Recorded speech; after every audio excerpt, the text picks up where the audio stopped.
हाँ जी बच्चे, आपको मैंने ना लास्ट क्लास में आरएमएस करंट के बारे में इंट्रोड्यूस किया था, ठीक है। तो आपको मैंने ये बताया था कि अगर 10 एम्पेयर 50 हर्ट्ज़ एसी लिखा हुआ है, एसी करंट लिखा हुआ है, तो ये 10 एम्पेयर क्या है, ये 10 एम्पेयर करंट की इफ़ेक्टिव वैल्यू है, मतलब आरएमएस वैल्यू है, ठीक है जी। चलिए क्वेश्चन लिखते हैं, हम प्रैक्टिस कर रहे हैं। करंट आपको गिवन है 20 साइन 100 टी एम्पेयर, ये करंट की इक्वेशन गिवन है, अल्टरनेटिंग करंट की इक्वेशन गिवन है। फाइंड आरएमएस करंट, हमने आरएमएस करंट लिखना है, मतलब इस एसी का इफेक्टिव करंट लिखना है कि ये एसी कितने इफेक्टिव करंट के बराबर है। तो आई आर एम एस मुझे पता लगाना है, तो बड़ा सीधा सा आंसर है। आई आर एम एस का फॉर्मूला होता है I naught by root 2, that is 20 by root 2। Simple question है, सिंपल आंसर है। अब बच्चे, जिस तरह करंट की आर एम एस वैल्यू होती है ना, जो मैंने आपको सामने एग्जांपल बताई है, उसी तरह ना वोल्टेज की भी आर एम एस वैल्यू होती है। एसी वोल्टेज जो है that is V is equal to V nought sine omega T है, तो V आर एम एस को हम क्या लिखेंगे, that is V nought by root 2। V R M S को हम क्या लिखेंगे, V नोट बाई रूट 2 लिखेंगे। This is V R M S, V nought by root 2।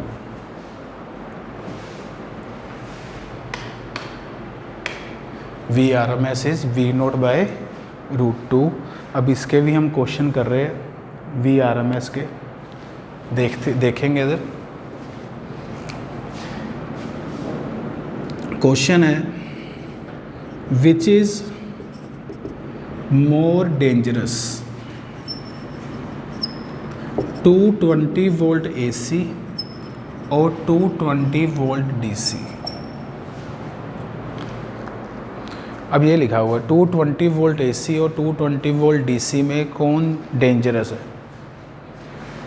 अब पहले आप लिखते हैं, बात करते हैं 220 वोल्ट एसी की। अब बच्चे 220 वोल्ट जो एसी लिखा हुआ है, इसमें आपको मैंने बताया था अगर ऐसा आ जाए 220 वोल्ट और साथ में एसी लिखा आ जाए, तो वो आपके पास वोल्टेज की कौन सी वैल्यू है, आरएमएस वैल्यू है। अगर 220 वोल्ट एसी लिखा है तो मतलब वो कौन सी वैल्यू है, इफेक्टिव वैल्यू है, मतलब आरएमएस वैल्यू है। और वी आरएमएस का फॉर्मूला होता है V nought by root 2। V RMS का फॉर्मूला होता है वी नोट बाई रूट 2। तो जब वी नोट की जो वैल्यू आई, पीक वोल्टेज की वैल्यू ही आ गई 220 रूट 2। तो इसको अगर आप सिंप्लीफाई करते हैं ना, तो ये 311.4 वोल्ट बनता है। मतलब एसी की जो वोल्टेज लिखी हुई है ना 220 वोल्ट, एक्चुअल में उसकी पीक वैल्यू कितनी है, 311.4 है। चाहे लिखा है कि ये 220 वोल्ट एसी सप्लाई है, इसकी पीक वैल्यू कितनी है, 311.4 है। लेकिन जो लिखा है ना 220 वोल्ट डीसी, तो 220 वोल्ट डीसी की कोई पीक वैल्यू ऐसा कुछ नहीं होता, जो वैल्यू लिखी है वही है बस। डीसी तो करंट कांस्टेंट होता है, तो डीसी करंट अगर लिखा है ना 220 तो वो 220 ही है। लेकिन अगर एसी करंट लिखा है 220 वोल्ट, तो उसकी पीक वैल्यू इतनी है। तो आपके सामने है एसी ज़्यादा डेंजरस है। क्यों? क्योंकि एसी पे लिखा 220 वोल्ट है, लेकिन झटका कितने वोल्ट का देगी, 311.4 का। लिखा कम है और झटका ज़्यादा लगेगा। ये तो वही बात होगी, अगर हम कोई चीज़ मार्केट से ख़रीदने जाते हैं, उस पर टैग प्राइस तो लिखा है ₹99, हमने उसको ख़रीद लिया, परचेज़ कर लिया, जब लास्ट में उसका बिल बना साथ में जीएसटी लग गया, स्टेट जीएसटी लग गया, ऐसे टैक्स वगैरह लगा के उन्होंने उसकी कीमत ही 150 रुपये बना दी। वो ये चीज़ ज़्यादा डेंजरस है। और एक चीज़ लिखी है कि जिस पे लिखा है टैग लगा हुआ है ₹99 बस, और ये 99 इंक्लूसिव ऑफ टैक्सेस है, टैक्स लगा के है, फिर ये ज़्यादा ठीक है। हमें पता तो है ना भी जो है वही है, इसमें छुपा हुआ है, लिखा 99 है, जब ख़रीदा इसको हमने परचेज़ किया तो टैक्स लगने के बाद सब कुछ बन गया। रेस्टोरेंट में नॉर्मली ऐसा ही होता है, ठीक है। जो लिखा होता है टैग, उसके बाद जब मेन बिल बनता है उसमें सारे टैक्सेस, सर्विस टैक्स वगैरह सब कुछ लग के बिल ज़्यादा ही बनता है, तो ये ज़्यादा डेंजरस है। दूसरी बात एसी में हो रहा है, ये तो वोल्टेज मैंने बता दी, लिखा एसी भी वोल्टेज पे 220 वोल्ट है, झटका कितने वोल्ट का लगेगा 311.4 का। दूसरी बात हो रहा है जो एसी करंट है ना वो अट्रैक्टिव है, एसी करंट इज़ अट्रैक्टिव या एसी वोल्टेज अट्रैक्टिव। अट्रैक्टिव का मतलब ये है कि अगर आपको एसी करंट का झटका लगता है तो वो बिजली एसी करंट आपको पकड़ लेगा, आप उसके साथ चिपक जाओगे बिजली के साथ, अट्रैक्टिव नेचर है। तो जैसे आपको एसी का करंट लगता है ना, कई बार घर में भी लगता है तो हम उस स्विच के साथ ही हो जाते हैं, वो अट्रैक्टिव नेचर का है। और जो डीसी का झटका है, डायरेक्ट करंट का जो झटका है वो रिपल्सिव है। अगर बैटरी का करंट अगर आपको लगेगा ना तो आपका हाथ उसको टच करेगा बैटरी के करंट को, तो आपका एकदम से पीछे हो जाएगा, वो रिपल्सिव है। एसी का जो झटका है, एसी का जो करंट है वो अट्रैक्टिव है, मतलब एसी करंट आपको पकड़ लेगा, तो ज़्यादा डेंजरस है। तो दो कारण हो गए, एक तो 220 वोल्ट एसी का जो मतलब जर्क है वो 311.4 के बराबर है, दूसरा एसी का जो जर्क है वो क्या है, अट्रैक्टिव है, तो एसी करंट आपको पकड़ लेता है, तो वो ज़्यादा डेंजरस है। तो ये बच्चे मैंने आपको एसी करंट के बारे में इंट्रोड्यूस किया। दूसरी बात, जो ऑल्टरनेटिंग करंट है, एसी जो करंट है, इसको अगर मुझे मेजर करना है तो एसी करंट को मेजर करने के लिए हम नॉर्मल डीसी एमीटर नहीं लगा सकते। एसी करंट को मेजर करने के लिए हम डीसी एमीटर नहीं लगा सकते। क्यों नहीं लगा सकते? बिकॉज डीसी एमीटर जो हमारे नॉर्मल जो हमने एमीटर पहले पढ़े हुए हैं, वो एमीटर ना एवरेज वैल्यू मेजर करता है, it measure average value of current, या DC volt meter which measure average value of voltage. अब जो एसी है, यहाँ पे सॉरी एसी बनाना था, अब जो एसी है करंट, इसकी एवरेज वैल्यू चेक करोगे, फर्स्ट हाफ प्लस है, सेकेंड हाफ माइनस है, तो एसी की जो एवरेज वैल्यू पूरे कंप्लीट साइकिल में जो है वो तो जीरो है। तो इसलिए अगर हम एसी करंट के साथ नॉर्मल एमीटर लगाए ना तो वो जीरो रीडिंग देगा, वो ये बताएगा कि करंट नहीं आ रहा। ये आप घर पे भी एक्सपेरिमेंट कर सकते हो, या अपनी फिजिक्स लैब में जो आपके एमीटर सारे पड़े वो डीसी एमीटर पड़े हैं, उस डीसी एमीटर को आपने नॉर्मल स्विच के साथ लगा देना है, आप देखोगे इसकी निडल डिफ्लेक्शन देगी नहीं। क्यों नहीं देगी? क्योंकि एसी की एवरेज वैल्यू कितनी है? जीरो है। अब एसी करंट को मेजर करने के लिए, एसी करंट को मेजर करने के लिए स्पेशल एसी एमीटर बनाए जाते हैं। डीसी एमीटर से बात नहीं बनती, एसी एमीटर बनाए जाते हैं। अब एसी एमीटर ने कौन सा करंट मेजर करना है? मेजर इसने आरएमएस करंट ही करना है। इस एसी एमीटर ने मेजर आरएमएस करंट ही करना है। जैसे मान लीजिए करंट आपको दिया हुआ है 20 sin 100t एम्पेयर, तो जो एसी एमीटर है ना ये आरएमएस करंट ही मेजर करेगा, डेट इज़ 20/√2 एम्पेयर करंट ही मेजर करेगा, क्योंकि आई नोट है 20/√2। तो एसी करंट को मेजर करने के लिए हमें स्पेशल एसी एमीटर बनाने पड़ते हैं। और जो एसी एमीटर है इसमें एक स्पेशल बात ये है कि divisions are not equally space why. Question लिख लो चलो, एसी एमीटर में जो डिविजन्स है वो इक्वली स्पेस नहीं होती। एसी एमीटर में जो डिविजन्स है वो इक्वली स्पेस नहीं होती। क्यों? क्योंकि डिवीज़न इसमें ऐसे होती है, पहली बात तो जो एसी एमीटर है ना वो स्केल टाइप में हम बनाते होता है, मेरा बड़ा बल्कि है, यूज़ करना बड़ा मुश्किल है। इसमें यहाँ 1 लिखा हुआ है, अगले में 2 लिखा हुआ है, फिर 3 लिखा हुआ है, फिर थोड़ा और गैप आने के बाद 4 लिखा, ऐसे लिखा होता है। और इसके बीच में एक निडल होती है, थर्मामीटर में होते हैं ना एक निडल टाइप, वैसे निडल चलती है करंट के कारण।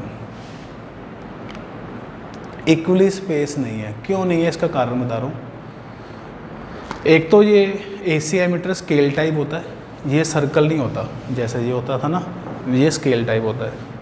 हम इसको यूज़ करते हैं अवॉइड ही करते हैं, क्योंकि बल्कि है, बड़े साइज़ का यूज़ करता हम अवॉइड ही करते हैं। अब AC एमीटर करता कैसे है, क्यों ऐसे बनाया गया है, क्योंकि AC एमीटर ने कौन सा करंट मेजर करना है, RMS करंट। जो RMS करंट है ना वो हीटिंग इफेक्ट पे काम करता है, सेम हीट बननी चाहिए, और जो हीट है वो डायरेक्टली प्रोपोर्शनल टू क्या होती है, आई स्क्वायर। जो हीट है it is proportional to I square होती है। तो हीटिंग इफेक्ट के कारण ही निडल आगे आगे जाती है। अब अगर आपने करंट पास कराया 1 तो निडल 1 पे होगी। अगर आपने करंट पास कराया 2 का स्क्वायर कितना हो गया 4, तो निडल 4 गुना आगे चली जाएगी, लेकिन वहाँ पे लिखा 2 होगा। करंट में ये करना है, करंट तो अपन ने 2 पास कराया, तो निडल 2 का स्क्वायर कितना हो गया 4, तो निडल 4 गुना आगे चली जाएगी, लेकिन वहाँ पे लिखा क्या होगा 2 लिखा होगा। अगर आपने करंट पास कराया 3 एम्पेयर, 3 का स्क्वायर 9, तो निडल 9 टाइम आगे चली जाएगी, लेकिन वहाँ पे लिखा क्या होगा 3, गैप बढ़ता जा रहा था, वहाँ पे 3 लिखा होगा। अगर आपने करंट पास कराया 4 एम्पेयर, 4 का स्क्वायर हो गया 16, तो निडल 16 टाइम आगे चली जाएगी, बट वहाँ पे लिखा क्या होगा 4। तो divisions are not equally space. अब बात आती है कि इसको हमने ऐसे ही क्यों बनाया, सर्कल में क्यों नहीं बनाया। हम सर्कल में कि बना सकते थे, क्यों नहीं बनाया। सर्कल में इसका अपना नुकसान है। सर्कल में क्या लिमिटेशन है, ये 0 1 4 गुना करना है तो वहाँ पे 2 लिखना है, 9 टाइम्स करना है तो वहाँ पे क्या लिखना है 3 लिखना है। अब वो 4 के लिए जगह बची ही नहीं, तो सर्कल में तो पूरा ही नहीं आता ना ये, इसलिए इसको स्ट्रेट स्केल में बनाया जाता है। लेकिन फिर बल्कि है स्केल अब कहाँ लगाओगे वायर्स के साथ, तो मुश्किल है ये। तो AC एमीटर आपको नॉर्मली लोग यूज़ करते ही नहीं है, नॉर्मली लोग यूज़ नहीं करते AC एमीटर। हमारे स्टेपलाइजर जो घर में लगे होते हैं ना, उसमें DC एमीटर ही लगाया होता है, वो आपको थोड़ी देर में बताएंगे वो कैसे काम करता है। AC एमीटर तो ख़त्म है, ये यूज़ नहीं होते ज़्यादा। बहुत ज़्यादा साइंटिफिक पर्पस आ जाए, यहाँ पे काम चले ना, वहाँ पे चला लेंगे आप AC एमीटर, वैसे अदरवाइज़ नहीं। तो मैं आपको ये बता रहा था कि वापस आ जाओ इधर। जो DC एमीटर होते हैं ना, उन्होंने कौन सी वैल्यू मेजर करनी है, एवरेज वैल्यू। AC एमीटर ने कौन सी वैल्यू मेजर करनी है, RMS value. AC ammeter work on the heating effect of current, किस पे काम करते हैं, हीटिंग इफेक्ट ऑफ करंट पे। और DC एमीटर तो मैं पता है किस पे काम करते थे, DC एमीटर काम करते थे, 3rd चैप्टर में अपन ने पढ़ा था, when a current carrying coil placed in a uniform magnetic field it experience a torque. ये उस प्रिंसिपल पे काम करते थे DC ammeter. When a current carrying coil placed in a uniform magnetic field it experience a torque, जो अपन ने moving coil galvanometer पढ़ा था ना, उसी प्रिंसिपल पे काम करते थे, ये हम पढ़ चुके हैं। अब आपको मैं एक बार ना एवरेज करंट के बारे में बता रहा हूँ दोबारा। RMS तो अपन ने पढ़ लिया, एवरेज करंट के बारे में हम पढ़ रहे हैं।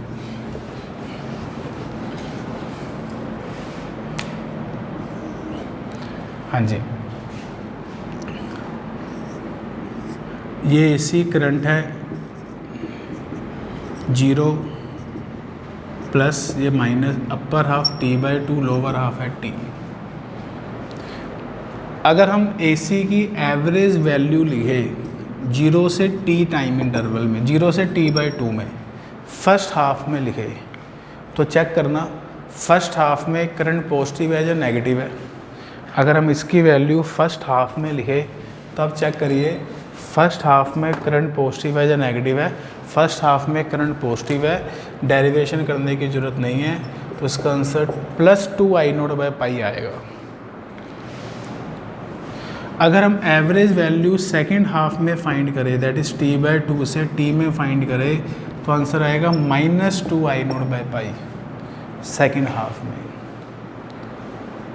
अगर हम एवरेज वैल्यू AC करंट की कंप्लीट साइकिल में पास करें, पूरे में प्लस हाफ में और माइनस हाफ में, 0 से लेकर T में, तो व्हाट इज आंसर 0। तो जो होता है ना AC की कंप्लीट साइकिल में एवरेज वैल्यू कितनी है, 0 है। इसी कारण हम AC करंट को स्टोर नहीं कर सकते। We cannot store AC current, alternating current we cannot store because its average value in complete cycle is 0. We can not store alternating current because its average value in complete cycle is 0। तो हम alternating current को store नहीं कर सकते। Complete cycle में इसकी value कितनी है? 0 है। ठीक है, आप स्टोर नहीं कर सकते। इसका मतलब ये हुआ कि जो लाइट बठिंडा से आ रही है फिरोजपुर तक, वो एज इट इज़ मतलब डायरेक्ट आ रही है, जैसे बन रही है वैसे सप्लाई हो रही है, स्टोरेज नहीं है उसकी। ठीक है जी। हम स्टोर किसको कर सकते हैं? डीसी को। डायरेक्ट करंट को, डायरेक्ट वोल्टेज को अपन स्टोर कर सकते हैं, एसी को स्टोर नहीं कर सकते। अब बात आती है कि अपने घर में जब लाइट चली जाती है तो इन्वर्टर की जो बैटरी है वो फिर कैसे काम करती है। तो जो इन्वर्टर की जो बैटरी है, जो इन्वर्टर लगा है अपने घर में, ये सॉकेट है, सॉकेट से एसी सप्लाई आ रही है। इन्वर्टर को अपन ने बैटरी के साथ लगा दिया है, तो इन्वर्टर का काम है इस एसी सप्लाई को डीसी में कन्वर्ट करना। डीसी में कन्वर्ट करके वो डीसी बैटरी के अंदर स्टोर हो जाती है। मतलब आपकी बैटरी में डीसी वोल्टेज स्टोर है, एसी नहीं है। इन्वर्टर का काम यही है, इसका नाम ही इन्वर्टर रख दिया ना अपन ने, कि एसी को डीसी में इन्वर्ट करना या डीसी को एसी में इन्वर्ट करना। जब चार्जिंग हो रही है ना, चार्जिंग के दौरान जो एसी है वो डीसी में कन्वर्ट होता है। जब लाइट चली जाती है तो इन्वर्टर का काम है बैटरी से डीसी निकालना और उस डीसी को एसी में कन्वर्ट करना। बैटरी से डीसी निकाल के उस डीसी को एसी में कन्वर्ट करना। मतलब जो इन्वर्टर है वो वोल्टेज को कन्वर्ट कर रहा है एसी टू डीसी या डीसी टू एसी। एसी को अपन स्टोर नहीं कर सकते। एसी के अपने कई जगह पे अपने अलग फ़ायदे हैं, डीसी के अपने अलग बेनिफिट्स है। ठीक है ना। तो एसी को अपन स्टोर नहीं कर सकते। ये अपनी बात ख़त्म होगी। अब मैं आरएमएस करंट पे वापस आ गया। आरएमएस करंट का मैंने आपको फॉर्मूला बताया था I0/√2। अब अगर पेपर में ग्राफ वाला क्वेश्चन आ जाए, उससे हमने आरएमएस वैल्यू ऑफ करंट निकालनी हो, तब कैसे फाइंड करेंगे RMS value of current graph वाले क्वेश्चन में। ये ना नॉर्मली ये वाला क्वेश्चन है, ये कई बार पेपर में पूछा हुआ है। ये +2 एम्पेयर, ये -2 एम्पेयर और ये टाइम है। ये ग्राफ बना हुआ इस तरह का। हमें इस ग्राफ की हेल्प से आरएमएस करंट पता लगाना है। तो आरएमएस करंट का फुल फॉर्म है, क्या आती है आरएमएस करंट की? अगर आपको फुल फॉर्म पूछा जाए, रूट मीन स्क्वायर। क्या है? Root mean square. उल्टा पढ़ो इसको, रूट मीन स्क्वायर को उल्टा पढ़ो। स्क्वायर मीन रूट, उल्टा पढ़ना है। Square mean root square. पहले तो करंट को स्क्वायर कर लो। 2 का स्क्वायर -2 का स्क्वायर +2 का स्क्वायर। स्क्वायर, उन स्क्वायर का लेना मीन। मीन कैसे लेते हैं? प्लस करके डिवाइडेड बाय जितने हैं, मीन ले लिया। पहले आपने स्क्वायर करना है, फिर मीन लेना है, फिर रूट लेना, उल्टा पढ़ना है। ये लो, पहले पीक वैल्यूज़ का स्क्वायर किया, फिर उनका मीन लेने के लिए क्या किया अपन ने? सबको प्लस करके डिवाइडेड बाय 3 कर दिया। उसके मीन में यही होता है ना, जितनी टर्म्स अपन प्लस करेंगे उतने से अपन डिवाइड करते हैं, और बाद में हमने क्या लिया? रूट ले लिया। Then solve it.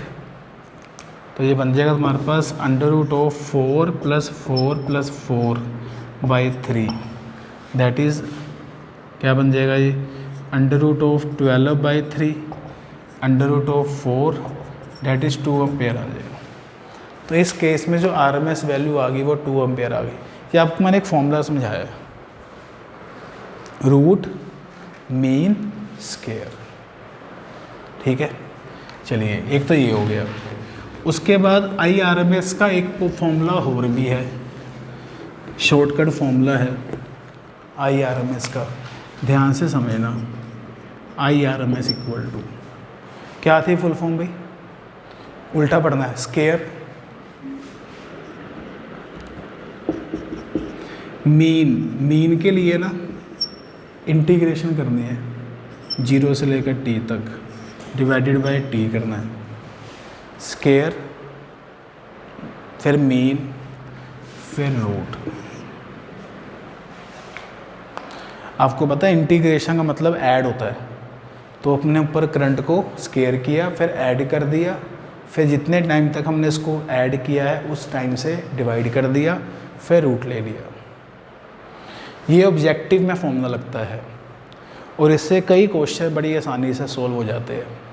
हमने जो डेरिवेशन के वो भी आपको मैं सोल्व करके दिखाता हूँ। हमने जो करंट यूज़ किया था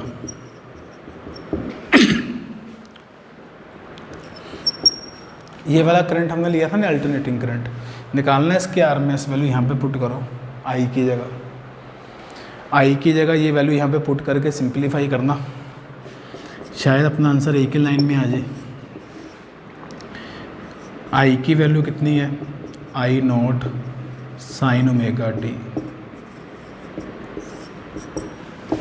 ये बन जाएगा under root of I not square constant आ गया 0 to t sine square omega T D T by T. I not square root के अंदर ही है, साइन स्केयर ओमेगा टी की इंटीग्रेशन मैंने आपको याद करवाई थी, सीधी लगाओ, क्या इंटीग्रेशन थी, t/2,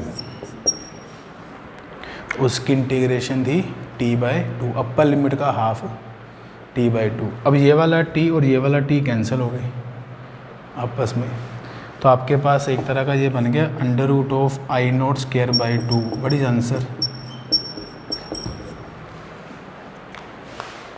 I nought by root 2।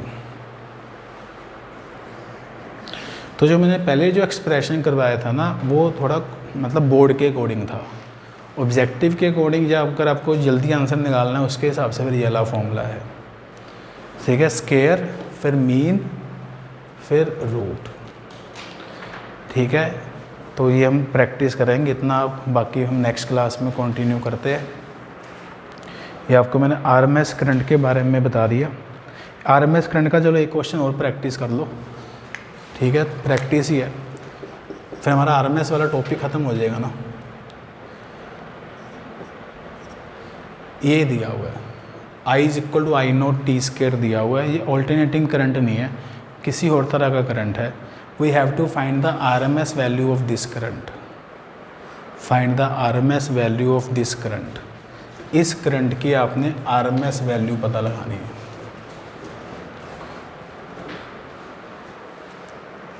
Find the RMS value of this current.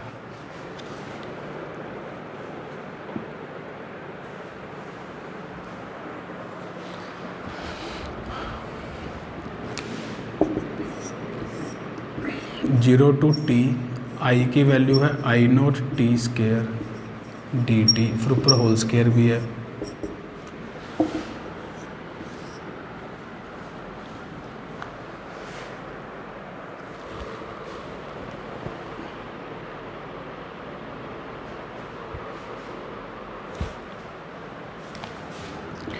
I not square T की पावर, इंटीग्रेशन कर दे इसकी, हाँ जी क्या बनता है,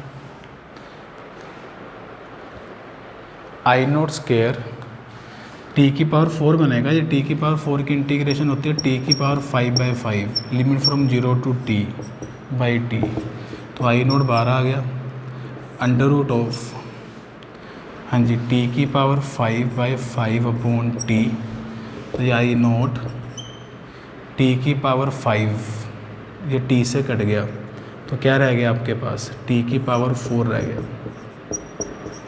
तो दिस इज द आंसर। तो ना अलग अलग तरह के करंट के ना अलग अलग आंसर आएंगे।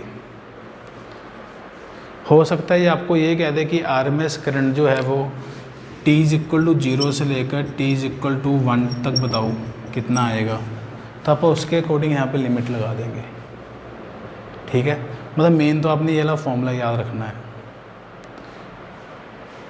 ठीक है जी। अब अपनी बुक से ना आप आरएमएस करंट के न्यूमेरिकल ट्राई कर सकते हो, आपकी जो प्रदीप्स की बुक है उसमें स्टार्टिंग में आरएमएस करंट का टॉपिक दे रखा है, टाइप ए में आरएमएस एंड एवरेज, तो एवरेज भी तकरीबन अपना ख़त्म ही है, और आरएमएस के भी मैंने आपको क्वेश्चंस करवा दिए, ये आपने ट्राई करने। नेक्स्ट क्लास में हम थोड़े से एवरेज के न्यूमेरिकल करेंगे और सर्किट एलिमेंट्स करेंगे। ठीक है जी, थैंक यू।